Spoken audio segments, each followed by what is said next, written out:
Hello, hello, everyone. Great afternoon. So, welcome to Coaching Think Talk. So, I am Coach Candee Teng from Life Coach Philippines, and this is coaching for mental fitness. So, this coaching conversation is for individuals who wants to become mentally fit so they can be empowered to take full responsibility and accountability with their decisions in life regardless of their mental condition.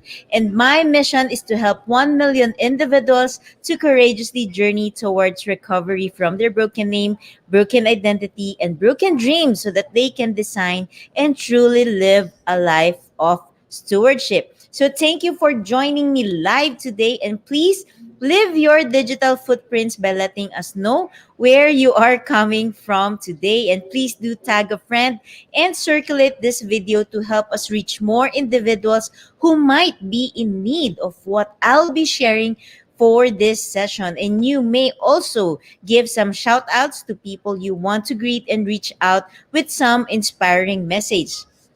So if you are watching this on a replay, please do comment hashtag replay. So I am streaming via FB page of Life Coach Philippines and YouTube channel of Coach AI-Connect. So if you are new to our platform, please like, follow, and subscribe. So before I proceed, again, my topic for this afternoon is mental fitness, which comprises more of exercise and mental fitness, understanding what exercises and more about mental fitness. And good afternoon, Coach Nilo and Coach Glacy. So go ahead and tag your friends, share this video.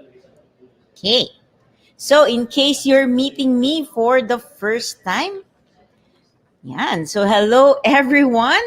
I am Coach Candee Teng from Life Coach Philippines and a professional life and mental health coach with coaching focus on healing and recovery. So, I am also a master builder apprentice of Master Coach A, and we build tribe as we help your unstoppable dream to come true. And also, I am on a mission to empower 1 million individuals to become mentally fit so they can courageously journey outside of their comfortable lifestyle towards the recovery of their broken name, broken identity, broken dreams, so that they can design and truly live a life of stewardship. And I am, of course, a proud single mom, and I am a mental health and wellness advocate. So I am, this is very, being an advocate has entails so much for me. It's only not because I am fighting for mental for the eradication of stigma in regards with mental health, but because I was a sufferer as well before, and even now I am still mentally challenged. So it doesn't mean no na may sakit pa ako, but of course, my mind works differently compared to normal people. That's why I still consider myself now from time to time. There's mental challenges, and therefore the importance of mental fitness. And as an advocate of mental health, my message really is that your sickness doesn't define you and should not define you as a person. And what defines you as a person is what you do from this present, from your now present towards the future that you want to create. And even if you are mentally challenged, if you have mental condition, you will and you can still live life beautifully, and you can still live life with a purpose, and you can still build authentic relationships that you truly want in life. Yeah. So if you want to connect with me, I invite you to like my page, Coach Candee. And I also invite you to join my group when comfort is not too comfortable coaching community. So this is a close community wherein I get to share contents more of related on the mental health, on empowerment, mental empowerment, and you can so that you can transition from your comfort zone towards your growth zone, so that you can design and truly live a life of stewardship. And if you want, should you wish to connect with me, drop me some notes, and throughout no the presentation, throughout my talk, you have notes to share, or you have questions that you want to personally ask me, and you feel shy or hesitant to type or you comment in your questions on this live video, then please go ahead and connect with me. So this is my personal FB, Candy Teng. And of course, I invite you to like the Cup Coffee Republic. It is where I am right now. And this is the home of certified life coaches here in the Philippines. And of course, I would also like to invite you to become a channel of love and hope as you bless someone with a meal from the Cup Coffee Republic. And along with the meal, let your personal message inspire someone today so you can give a note of appreciation, a note of encouragement, a note of motivation, inspiration, no, even a note of love and a note of forgiveness, or even asking for forgiveness. Ayan. So, allow us and let us help you bring light into someone's life this season, especially during this pandemic. The more we need to connect with people, the more we see the value of relationships. So be blessed all the more for being a blessing to others. So ayan na si Coach Beb. Hello, hello, Coach Bebs. Yan. So I invite you to be intentional in getting your hashtag pack my bag moment. So these are key points. Aha. So yung mga aha, ganyan. Aha moments, words, sharing lessons that resonated with you. So these are powerful truths that speaks to your heart. And for some, no, it even pinches your heart. You may kirot, masakit. Ayan. So when you get this, you usually say, I'm done. I got it. I got what I paid for. If ever you're paying, no? And you can just say, I'm done. I can leave. Solve na ako. But then again, I am just starting. So I invite you to journey with me and to stay tuned in this talk. And you can also, of course, put your comments, your hashtag pack my bag moment into the comments section of this live video so that you get to be a blessing, and of course no share your thoughts, become a blessing to other fellow learners in the digital space. And of course, I encourage you as well to share your hashtag pack my bag moment on your timeline so you get to bless other people who is not joining us here in this session, and for them, of course, no, to be blessed and to see, to hear your aha moments. It also helps them as well. So in that way, you get to be a blessing as well. So if you want to put a context so people will know where your hashtag pack my bag moment comes from, you can put hashtag coaching think talk and hashtag mentally fit Philippines. So, for this afternoon, my topic is about exercise and mental fitness. Ayan. So, I'll be sharing with you this picture. Ayan. So, if you see this picture, what comes to your mind? Yan, si Coach Nilo, inaabangan ko. Coach Nilo is here on the floor, pero inaabangan ko din siya, no, sa online, sa comments niya. So, no, if you see this picture, what comes into your mind?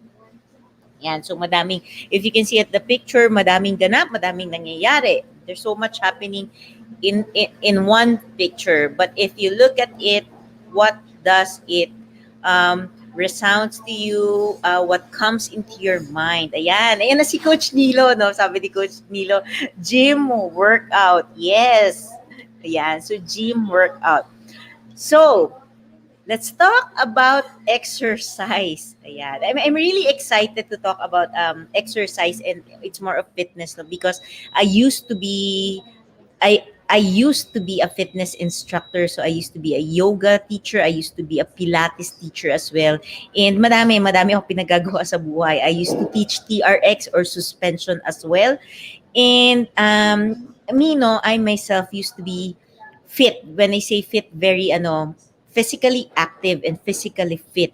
And yun siya. And I really love teaching people about exercise, about fitness as well. So ano siya, no, parang two pies kinombine mo, exercise and now the mental health and fitness. So that's where I'm coming from, and I'm very very excited. Now, when you talk about exercise, ayan. Hello, Coach Trisha, si Coach AP. So when you talk about exercise, It means something performed or practiced in order to develop, improve, or display a specific capability or skill. So it requires regular or repeated use of a faculty or a bodily organ. So if you are using a skill, so it requires a regular and repeatedly use of that skill in order for it to develop, in order for it to improve.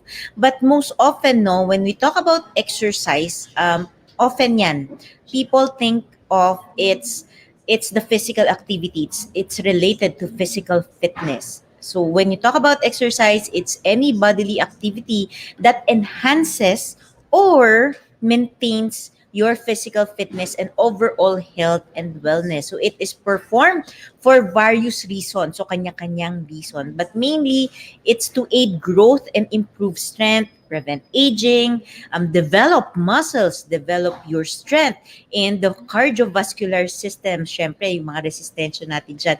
And if you are an athlete or if you are into any sport, of course, the purpose there is to hone your athletic skills, hone your skills in martial arts or whatever sports you are in, whatever movements you are in. And of course, madami to, weight loss, yan, or maintenance. And of course, it all encompasses and it all talks about improving health. And also for many, exercise now becomes their enjoyment. Now, syempre, nandiyan tayo sa physical exercise. Sabi ni Bevs nga, no, fitness gym. Ayan. So, have you ever wondered why exercise is important to your health and well-being? Yan. So alam mo yung pag-iisipin mo parang it's very elementary na ang dami-dami talagang madami talagang benefit yung exercise. Ayan. So, physical fitness. Now, when we talk about exercise, let's put this in the context of physical fitness first. Yan. Kasi when you talk about exercise, madaming kinds of exercise. But for this, let us zoom into physical fitness or physical exercise. No, you exercise in order for you to become physically fit. Now, let's talk about physical fitness. Now, physical fitness is your ability to cope with and meet the physical demands of life without undue fatigue or damage to your body. So this includes the basic necessary physical task of everyday living. So example of that, taking a bath, personal hygiene, dressing, getting around, lifting stuff, no, if especially if you're into a work that requires you to lift stuffs. And of course, syempre kasama yung the basic no necessity, feeding yourself. So it's really being able to function. But also the voluntary involvement in sports and other more physically demanding activities. So when you talk about physical fitness, this can be the day-to-day things we do in life, yung very necessity na sa atin, no? And also, it also talks about the other demanding activities. So if you're into a fitness, you're into a triathlon, duathlon, marathon, if you're into martial arts, whatever sports, this is part of physical fitness. And physical fitness is built through a combination of exercises, rest, and nutrition. So when you talk about physical fitness, it's a broader sense, no? Hindi lang siya exercise, but includes your lifestyle. It includes the way you eat, it's your rest and nutrition. And exercises, of course, is part of physical fitness. And exercises pushes your body to the edge of its capabilities. For your example, no, for a muscle group to be really to gain more strength is to really push that muscle to its edge, yung pinakakaya niya, and then put a strain on it, put pressure on it in order for it to eventually grow stronger. Ayan. So when you push your body to the edge of its capability, it causes controlled level of stress. So ito yung mga eustress sa katawan natin. And of course, rest and nutrition can help the body heal. So kaya siya hand in hand. Hindi siya magkahiwalay. So the rest and nutrition allows your body to heal and allows you, of course, the recovery in order for you to be more stronger and more capable. And I'm not going to dive into a deeper sense of this kasi madami din topic ito. So the combination over time, no, the exercise, the lifestyle, the habits that you put in, eventually that makes up your physical fitness. Yeah. And there are, of course, various types of activities that you can put into place into your life when you talk about physical fitness. Now, if you have some, no, so if you have some there na for your physical fitness, you have a lifestyle, you have an exercise, you have a certain diet, a certain eating way, no, nutrition that you have. Feel free to share it in the comment below. So I would, before I continue, I would like to honor Nizar, if correct me if I'm getting it right.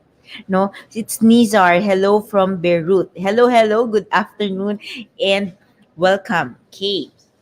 Now, in physical fitness, how much effort you put into building your physical fitness relates to the discrepancy between how physically capable and healthy you are now and how physically capable and healthy you need to be to achieve your goals. So, for example, the amount of exercise you need to do to feel strong and healthy in low physical demands in life, no, is much less than someone who is training to play in competitive sports or in whatever activities that demands more. And often we neglect the tremendous mental health benefits of exercises.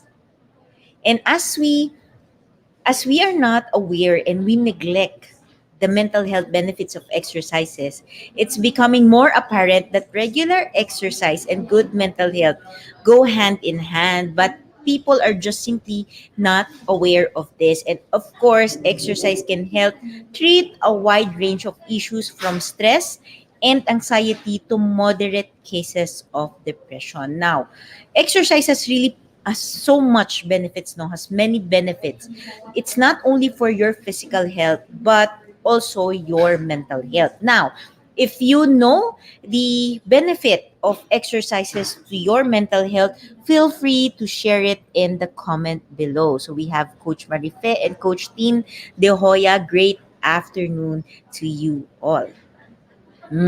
Again, if you know the the benefit of a physical exercise or exercising to your mental health, go ahead and share it in the comment below. Yeah. So exercising allows your brain and it stimulates chemicals that improve your mood and the parts of the brain responsible for memory and learning. So why is it really no why is exercise really good for your mental health? The most prominent benefit that physical exercise offers for our mental health is actually the release of feel good brain chemicals like endorphins. And endorphins relieve pain and stress in the mind and give us an overarching feeling of enjoyment during physical activities. That's why during physical activities, you really couldn't understand it. Alam mo yun, you're under stress. Alam mo, you're under stress, but still you get that feeling of enjoyment. And of course, exercise releases that chemicals. And there's another chemical, no, serotonin, that improves your mood, and it can also get you out in the world. So if you're feeling stuffy and you want to exercise, for others who do outdoor exercise, getting out into the world helps reduce any feelings of loneliness and isolation. And of course, it puts you in touch with other people, which positively affects your mental health. So if you exercise regularly, it can reduce your stress and some symptoms of mental health condition. Example of that are depression, anxiety, and of course for others, it helps with the recovery of some mental health issues. And of course, it can improve your sleep. That's why it is very important. Now, have you ever wondered how about your how about the mental health aspect of itself and the mental fitness? Does exercise, I have presented no that mental but exercise helps with your mental health, but does physical exercise connotates to mental fitness? Share with me your thoughts. Again, I have presented that exercising physical fitness has some degree, of course, have positive effects on our mental well-being, on our mental health. But do you think that physical fitness exercising alone can help you improve with your mental fitness? Yan. Sabi ni Coach Nilo, of course not. So go ahead and share your thoughts in the chat box. Ayan. Hmm. And of course, no, when we think about exercise, you relate it to getting healthy, getting leaner, getting fitter, building muscles. But have you ever wondered what about the effect it has in terms of our most important organ, which is our brain? Now, while exercise are natural antidepressant, it doesn't connotate that if you do exercise, you will necessarily become mentally fit. Again, I'll repeat, it doesn't necessarily mean that if you are physically active, if you do exercise, means you are mentally fit. Let that sink in. And moving forward, hello, Joanna. Good afternoon. Before I proceed, I'd like again to introduce to you the definition of mental health. Now, mental health is defined as a state of well being in which every individual, four aspects, okay? First, realizes his or her own potential. Second, can cope with the normal stressors of life. Third, can work productively and fruitfully. And fourth, is able to make a contribution to his or her community. So when you talk about mental fitness, it is related to your mental health. So it's developing the systems in place in order for you to achieve the four aspects of mental health. And the definition here that I have presented is according to World Health Organization. Mm. So what is mental fitness? So I have here, no, I have been presenting this, the definition of mental health and the definition of mental fitness, because I believe that people needs really more on education on what really mental health is and what mental fitness is. And if this is mental fitness is a new concept for you, go ahead and feel free, of course, to share your thoughts. Now I'll be just reading through some of the definitions. So if you see me looking here, I'm looking at the press mat because it's larger here. Okay. So when you talk about mental fitness, it's exercising, but it's exercising different areas of your mind to keep them in shape. Just like physical fitness, as an athlete would do to his body to be competitive. And mental fitness is, of course, your ability to cope with the obstacles and stimulus in your daily life. And mental fitness is the training you use to prepare for your path that involves, of course, physical action. So when you talk about mental fitness, just like in physical fitness, there has to be an action. And mental fitness is having a system for strengthening and expanding your mind and improving your mental habits. So thereby, if you work on your mental fitness, you get to improve your chance of happiness and success in life. Now, mental fitness is about strengthening the neural pathways that lead to a more realistic and objective thoughts. It's about breaking patterns so that you experience positive emotions more regularly than negative ones. And of course, um, mental fitness. I really want you to capture this. Mental fitness is your ability, like kanina, no, like before, I just presented what physical fitness is. Now, here is what mental fitness is on a nutshell. It's your ability to cope with and meet the physiological demands of life without undue fatigue or damage to your mind or body. So this includes the basic necessary psychological task of everyday living. It's example of the everyday living task is planning, organizing, managing your emotions, dealing with people, building relationship with people, communicating, reading, writing, and even remembering, no, and also navigating and managing impulses. But also the more robust psychological demands of high performance settings like universities, like work, no, like fulfillment of your mission. So it's all about the advanced learning, advanced studying, competition, and so much more. Now, in mental fitness as well, in the simplest term, is a personal framework for understanding what you can do as an individual to build a happier and more productive life. So yun po talaga ang mental fitness. Now, oftentimes we have a visual, no? We have a visual because we often see people working out. But have you ever thought about your mind working out? What does it look like? Yeah, ang cute, 'di ba? It's so cute. So imagine your brain, ayan, yan siya. This is your brain performing activities related to mental fitness. So it's not just about the exercising, no? Pag titingnan mo, even your brain lift weights, even your brain have fun, even your brain needs strength, even your brain wants to feel that success, even your brain needs to read and learn, even your brain gets tired and fatigued. Hmm. It's very, very interesting. Man.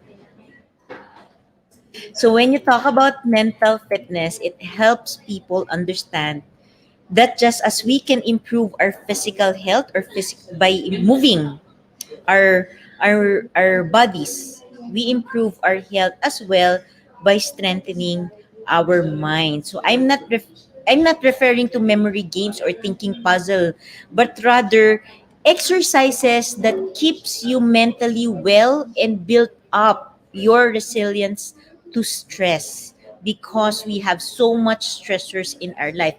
Even the pandemic now is also a stress in your life. So how you respond to the pandemic, how you respond to this stressor is in fact a reflection of how mentally well you are, or a reflection of your mental health. So just as it's easy, of course, to opt out for couch and Netflix rather than the exercise, it's also easy to feed negative thoughts, negative patterns, behaviors that evoke feeling of sadness, worry, and anxiety.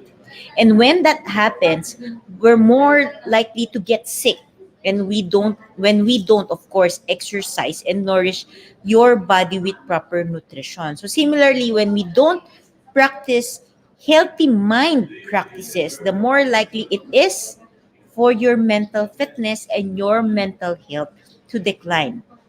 So when you talk about mental fitness, it's about strengthening. Like I said, no, it's all about strengthening that neural pathway that leads to the most realistic and objective thoughts, in order for you to be able to identify patterns, break patterns, so you can experience more positive emotions in your life. And mental fitness is built through, of course, engaging in activities that helps you acquire new knowledge, new skills, or even develop your skills and push you to establish new ways of thinking and behaving. So this is somehow related to success, because success is emergent. Now, if you continue to work on your mental fitness, it allows you to keep yourself being the greatest. It allows you to keep on growing. It allows you to acquire more knowledge to be able to take action and apply it in your life. And of course, this helps you engage in more successfully and happily in the world and with other people. The more positively you get to respond to the world, the more positively you get to respond to people, the more positive and the more beautiful your relationship can become. Yeah. So the question is, how much effort are you putting in when it comes to your mental fitness and building your mental fitness? Yeah. Again, how much effort are you putting in developing your mental fitness versus your physical fitness? Or is it more of just the physical fitness and you are able to neglect the mental fitness side of your health? So the effort you put into building mental fitness relates to the discrepancy, the bridge, the difference between how mentally healthy and capable you feel now and how mentally healthy and capable you need or you want to be able to achieve your goals. If you ask ano yung what's the basis for your mental fitness, it's actually as well looking into your goals no matter what your mental condition is, meaning if you have a clinical diagnosis, if you have mental illness, or if you are someone who just wants, you are normal, no, you don't have any mental conditions and you just want to build on your mental fitness, a key thing here is to look into the goal, your reality right now, the goal, and the gap. Because when you bridge the gap, that is where you build, that is where the mental fitness comes in, that is where systems will be put in place in order for you to develop your mental fitness. So, for example, as well, you honest mental fitness is really unique to each and every one. It works in different ways. You will have to be able to discover what works for you, and what works for you what will not necessarily be what works for others. And now it's the same with people who have mental conditions and for people who are mentally well.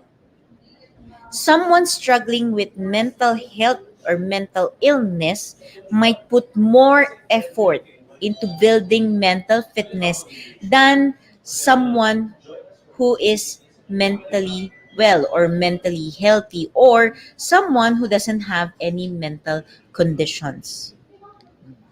You have to keep that in mind because oftentimes even as sufferers, no, sufferers, when they want to build on their mental fitness, they always compare themselves to normal people, in short, to people who don't have any mental challenges, because these are two different ways and the brain operates very differently. Now, if you want to learn more, go ahead, feel free to message me and connect with me if you want to know more. Now, this is beautiful. This is a simple exercise that you can use. You can see that there's a happy brain and there's a sad brain. Okay? So this is just it may sound simple, but there are things, of course, that you have to put in place in order for you to be able to exercise having a happy brain, a happy mind. So the simple exercise here is often we think of negative thoughts. So the more you feed your negative thoughts and behaviors, the more likely they will occur. And this is due, let's get into science. This is due to the neuroplasticity of our brains. In short, think of it as the physical muscles that you have. Okay, the physical muscles that you have. So it's neuroplasticity when it comes to our brain. So science has proven that humans have an enormous capacity to constantly rewire our brains throughout our lives. And thoughts that evoke certain emotion cluster together via neural pathways. So there are thoughts, let's say there's a positive thought and there's a negative thought. And then they're spread out into, naisip ko minions no? To little negative thoughts. When you keep on thinking about the negative thoughts, it attracts all other negative thoughts and eventually the neuroplasticity lumalaki siya. it becomes bigger, lumalaki ng ganon. From small thing like this, as you keep on thinking about it, again, neuroplasticity is that muscle, like just like the physical fitness muscle. As you continue to think of the negative thoughts, you build on that muscle. Therefore, the negative thought patterns is stronger than the healthier ones or the positive ones. That's the simplest way that I can really that I can really share this to you. Yan. So it means that every time you allow negative thoughts to repeat, it just strengthens. Yan, yun yung strength niya. And it seeks to strengthen, of course, neural networks that make you feel mentally unhealthy. Yes, of course, when you keep on thinking negative thought patterns, negative emotions, ayan, di ba? Of course, the result for you is a more stressful life. Therefore, in terms of your mental health, it decreases. And of course, it goes the same way on the opposite side. If you keep on working on the positive thoughts, you get to strengthen the neuroplasticity of the positive thoughts, and therefore you get to have a more positive feeling in life. You have a more positive mindset, and of course you'll feel more confident, resilient, and energized by improving your mental fitness on those sides. So these are just simple ways of really practicing mental fitness. It's the simple thought of the positive and the negative thoughts. So it's actually natural to feel sadness and worry, of course. But by strengthening your mental fitness, it will become more difficult for sadness to progress to depression and worry to spiral into anxiety. Because remember, as you keep on focusing on the negative thoughts, as you keep on building that neuroplasticity, that muscle of your negative thoughts, eventually it will lead to sadness. And if sadness is not addressed, if these muscles keep on growing, eventually it can lead to depression and anxiety. Of course, worry, anxiety is very, very natural in our life. But if you keep on focusing on these things, eventually it can lead to anxiety. When I talk about anxiety, anxiety that is a mental health condition, or anxiety in terms of disorder. Ayan. So, learning techniques, of course, that improves your mental health does wonders for you. And the simplest way, of course, of knowing what mental fitness is actually being able to recognize the patterns that you have, patterns that create difficult emotions, negative moods, or just simple the patterns, the way you respond, the way you react in normal everyday life, the way you respond to your stressors in life. And then, of course, after recognizing these patterns, you have to integrate techniques to regulate, techniques to break the patterns, to break the emotions, to break the thoughts of sadness when they arise. Of course, it doesn't stop with breaking the patterns, but as well, of course, to preventing it to happen the next time around. And aside from that is, of course, you get to resolve the patterns. Not only resolve the patterns, but you create a new pattern, a new habit, a new way of thinking, an improved way of thinking that you can have when you live life. So that's what mental fitness is about.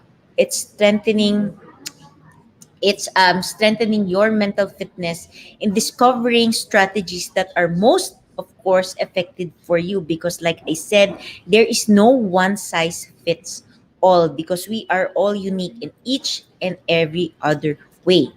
So similar to how some people prefer to play outdoor sports, outdoor activities compared to going into the gym, it's the same when you talk about mental fitness. There are methods that works for others, and there are methods that will work better for you. And making lasting positive changes in your life involves, of course, developing new habits and a new way of thinking. Thus, the importance of mental fitness and to change your emotional experience of the world and how we belong or how we interact with the world and how we see our lives. It's the same way that someone, of course, exercises to lose weight or to get fit and adopt a new healthy habit of exercise and good nutrition. It's very easy actually to compare physical fitness and mental fitness for in order for you to get a more clear picture of what mental fitness is. But really, the point here is it doesn't mean that if you are physically exercising your body means you are mentally fit. These are two different things, although they operate in somewhat the same way. These are still two different aspects of your health. And of course, exploring your mental fitness, you are going to explore much more about yourself, the way you see yourself, the way you talk to yourself, the skill sets that you have, the talents that you have. It's a really broad scope. And here I really want to present, and if you are thinking, Coach, what if I am someone who is not physically active or who couldn't even do any exercises? Still, you can become mentally fit and still you can work on your mental fitness even if you are not yet physically active or not yet physically exercising. So I would like to present with you the coaching based intervention model that we use. This is from Master Coach A, and I am a product of this.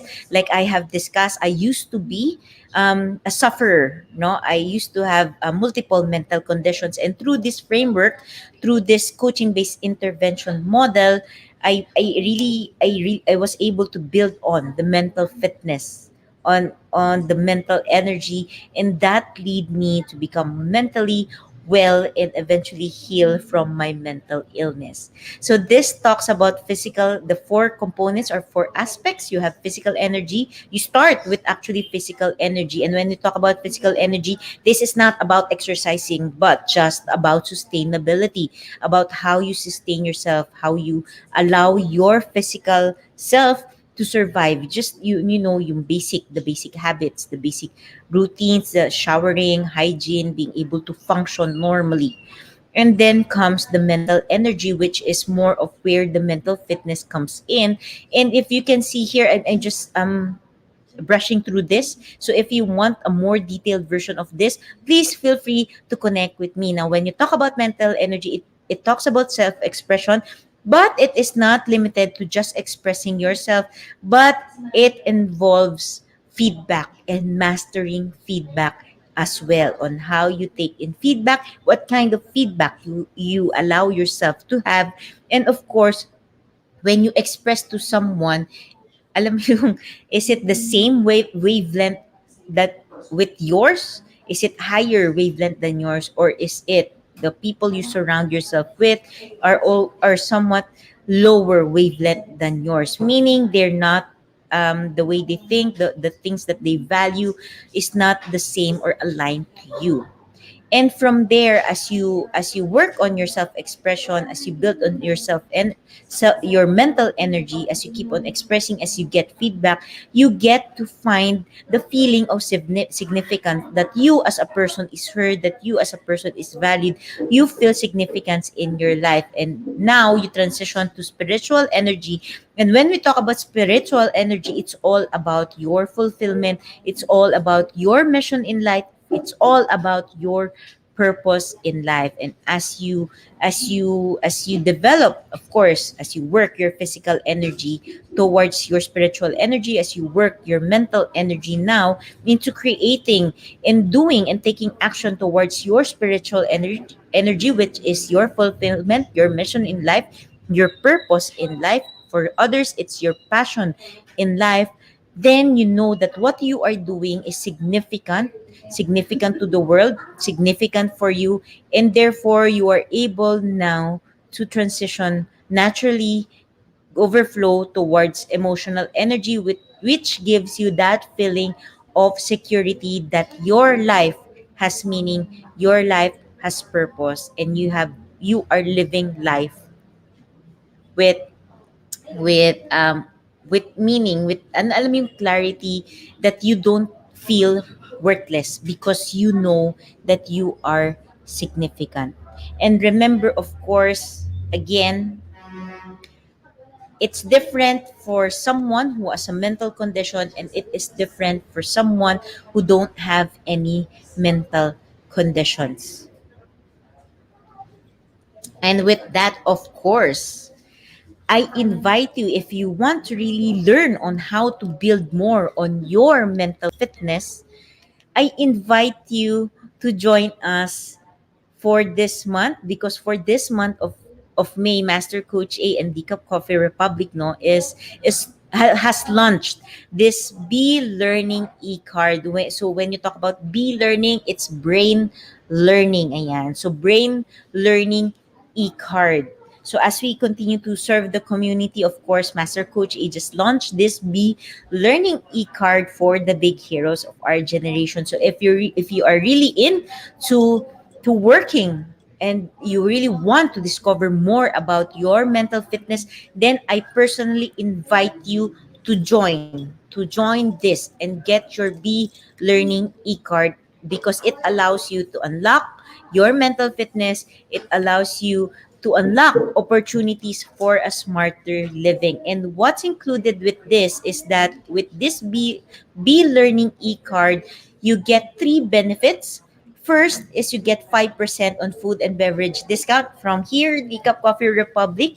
Second, this is where the beauty of mental fitness comes in, is that you get to learn more about different mental models masterclass through the masterclass of Master Coach A. And of course, the third one is where you get your quality feedback, is a 90-minute coaching session by a coaching entrepreneur from Life Coach Philippines. So this allows you to express, and the coach allows you, of course, to process your thoughts and facilitate your thoughts. In it allows the coach allows you to journey with you in discovering patterns, breaking patterns, and building new patterns in order for you to have a better chance for success in life, of course. And for this month, we already have a schedule of the first mental model that Master Coach A will be discussing. So for this month's mental model masterclass, it is scheduled on May 15 at 7 p.m. And Master Coach A will teach the goal achievement mental model. So learn how to unleash your 4 superpowers from intense focus, and discover how champion goal setter Elon Musk modeled the art and science of goal achievement that fundamentally changed the trajectory of the human race. So today, if you go ahead and search no Elon Musk. So today, Musk's company SpaceX is leading humanity to become a multi-planetary um, is leading humanity to become multi-planetary. Ayan. So this B Learning card is one of the ways that you can, and is most, of course, effective in building your mental fitness. And if you want to get your B Learning e-card, so if you can see no in the example, that's my B Learning e-card. That's mine. So kaya siya Rowena Candy Teng. That's mine. So if you want to know more about this, you want to know how this will benefit you in terms of your mental health and your mental fitness, feel free to connect with me or feel free to connect with Coach Rizal at 0917-586-1661. And of course, I invite you to join my group when comfort is not so comfortable coaching community, where the mission of this group is to empower individuals to become mentally fit so they can courageously journey outside of their comfortable lifestyle towards the recovery of their broken name, broken identity, and broken dreams so that they can design and truly live a life of stewardship. And I invite you, of course, to connect with me. And as you connect with me, of course, I will be giving this worksheets to you, and let's have a discovery session, a clarity session where you get to discover more about your self-care check, about having a checkup in terms of your self-care, and of course a mindset checkup, so we can, or I can journey with you in building your mental fitness so you can become mentally fit, so you can live life beautifully regardless of your mental health conditions.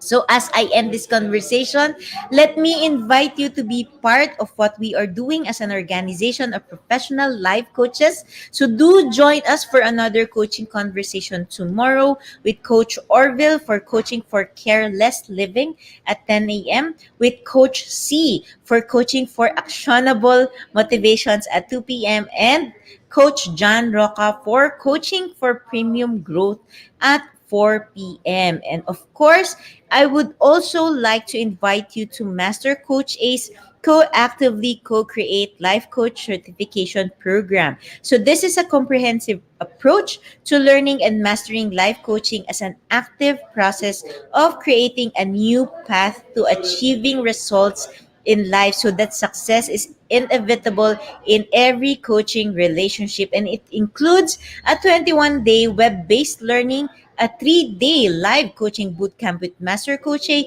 and a 3-day live business bootcamp with senior coaching team. So the program package also comes with many other bonuses. So just connect with Coach Rizal through 0917-586-1661 to discover the opportunities waiting for you in this very, very, very fulfilling profession, of course, which is the second fastest growing profession in the world today. So once again, this is Coach Candee Teng from Life Coach Philippines for Coaching Think Talk, because coaches like us think and talk like this. So this is us in the Philippines.